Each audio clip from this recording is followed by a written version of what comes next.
একঘেয়ে রান্না যদি একটু অন্যরকমভাবে করা যায় তাহলে কিন্তু ভালোই লাগে, রান্নাটা করতেও ইচ্ছা করে, খেতেও ইচ্ছা করে। তো এখানে যেরকম একঘেয়ে রান্না বলতে আলু কাঁচকলার কোফতাটা সবাই আমরা জানি, তো এটা একটু আমি আজকে অন্যরকমভাবে বানাবো। তো আমি সেদ্ধ করে নিয়েছি, এখানে কালো জিরে, একটু বেসন, নুন, হলুদ, মিষ্টি দিয়ে ভালো করে জিরের গুঁড়ো, ধনের গুঁড়ো দিয়ে আমি মেখে নিচ্ছি।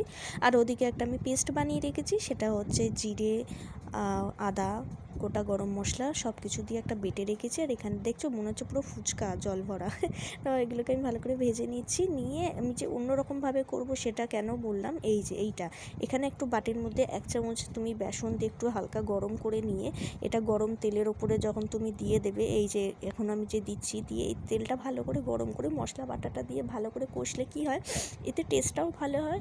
আর তোমার একটা গ্রেভির যে একটা গ্রেভিটাও খুব সুন্দর হয়, টেস্টটাও ভালো হয়, গ্রেভিটাও সুন্দর হয়। তো দেখতেই পাচ্ছ কি সুন্দর গ্রেভিটা আমার থকথকে হয়ে গেছে। এবার এগুলো দিয়ে ভালো করে ফুটিয়ে নিলাম। ভালো লাগলে একটা লাইক, কমেন্ট, শেয়ার।